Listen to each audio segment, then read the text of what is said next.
Okay. Need some advice. My soon-to-be 5-year-old is being denied services I feel is needed. He goes to school 2 days a week, so he's preschool. Goes to school 2 days a week, 3 hours a day, and cannot function in a classroom setting. Teacher is saying she won't take him full time because there's not enough room.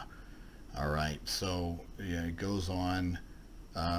He has an IEP, but let's go back and sort of break this down. Preschool, they had a responsibility to thoroughly evaluate.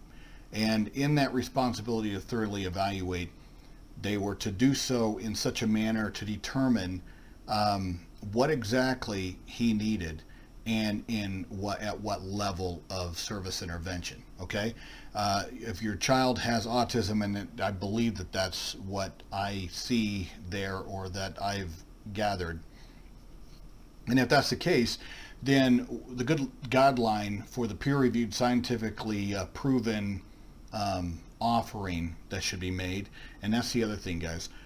For a preschooler, the the the way a school district is supposed to do this is a little bit different, because the child's not in a K through 12 program. And most, I believe all states have a compulsory education act requiring you to send a child to school. So prior to that time, there is no requirement. And so therefore, the how we approach preschool and how we serve our preschool children is a little bit more fluid. All right, we look and consider natural environment, whereas the child attending, all of those aspects. But all of it has got to sort of roll into what the evaluations tell us that the child requires. And at that point, that's when the eligibility team and the IEP team make an offering of FAPE, an offering of a free and appropriate public education to the parent.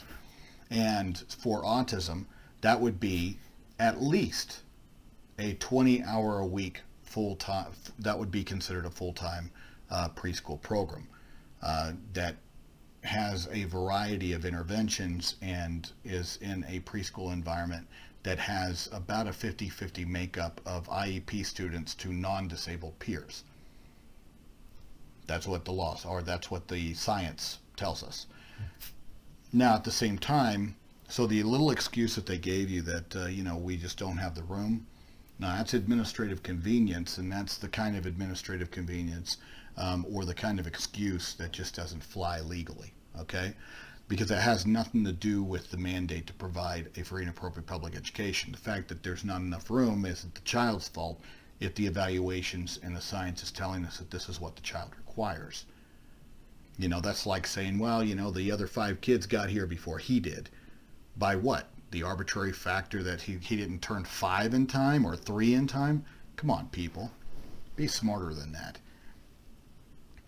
So, yes, they should have offered you at least that 20-hour a week program. They should have offered you, a mixture of therapeutic interventions, like applied behavior analysis, ABA. Why? Because your son can't stay seated. He's not attending.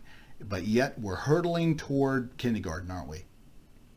And what are the expectations of a kindergartner, a general education kindergartner? Well, they need to stay seated. They need to attend. They need to be able to follow directions.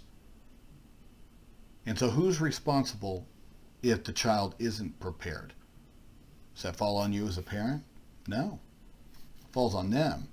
And so all of this ho-hum and promise and we can't do it, there's not enough room, because by God, you just didn't have him, early enough. You should have, I don't know. I guess you should have had him a year earlier, and then we might have had a spot for him.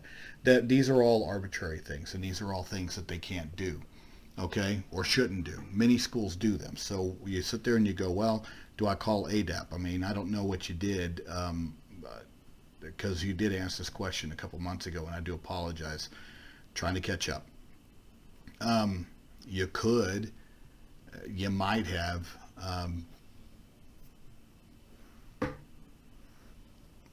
I don't know what that would have produced or done, uh, you know, you need to take an advocate with you. I mean, there are options, but usually in situations like this, when you have requested and when you have tried to make a difference, and especially at this point that you're getting into the serious aspects of him moving into kindergarten and he's not prepared for that yet, then you're at a crossroads.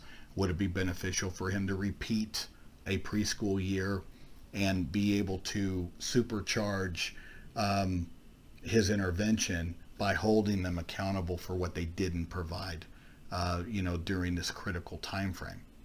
And you can only get that through things like mediation and due process.